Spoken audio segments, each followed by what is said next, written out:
ప్రభు పేరిట అందరికి ప్రైజ్లో రండి. బాగున్నారండి అందరూ. యేసుక్రీస్తు వారి శ్రేష్టమైన నామంలో మీ అందరికీ శుభములు కలుగునుగాక. ఈరోజు దేవుని వాక్యం కీర్తనలో 146 అధ్యాయం 7వ వచనం.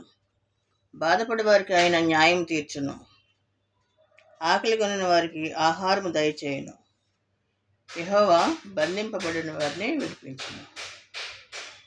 బాధపరచబడి వారికి ఆయన న్యాయం తీరుస్తాను. బాధపడే వాళ్ళకి నేను న్యాయం తీరుస్తా, బాధపడొద్దని చెప్తున్నాను. లోకంలో 2 రకాల ప్రజలు ఉంటారు.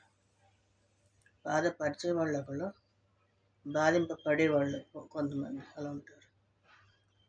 ధనం ఉన్నా, నోటి దుర్స్తనం ఉన్నా కొంతమంది ఆ విధంగా మాట్లాడుతుంటారు పేదవాళ్ళని.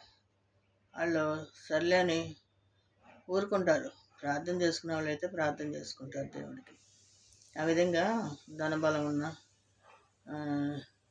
వాక్చాతుర్యం ఉన్న మనుషుల్ని, ఎన్నిక లేని వారిని దూషిస్తూ ద్వేషిస్తూ హింస పెడుతుంటారు అన్నమాట. కానీ దేవుడు ఏం చెప్తున్నాడు? నేను మీ పక్షంగా ఉన్నాను, నీ పక్షంగా ఉండి యుద్ధం చేస్తాను. నేను ఆకలిగా ఉన్న వారికి ఆహారం దయచేస్తా, కృంగిపోవద్దు, మీకు న్యాయం తీర్చేవాడు నేనని చెప్తున్నాడు. ఎప్పుడు కూడా ఆయన విడిచిపెట్టడు, ఆయన బిడ్డల్ని కాపాడుతుంటాడు. మీ పక్షంగా ఉండి యుద్ధం చేస్తానని చెప్తున్నాడు. ఇంకా అంతకంటే ఏం కావాలి? ప్రస్తుతానికి బాధపడవచ్చు, కానీ ఆయన మనకి న్యాయం చేసే దేవుడు. ప్రతి ఒక్కరు కూడా ఏ మాటలు మాట్లాడినా అది మంచిదే కానీ చెడ్డదే కానీ తీర్పులోనికి వస్తుంది.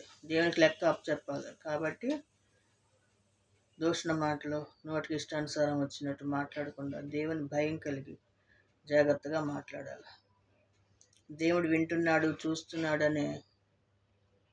అని మనసుకు అనిపించినప్పుడు చాలా జాగ్రత్తగా ఉండాలి. దేవుడు చూడలేదు అనుకుంటారు, ఆయన చూస్తూనే ఉంటాడు. ప్రతి మాటకు కూడా ఆయనకి లెక్క అప్పచెప్పాలి.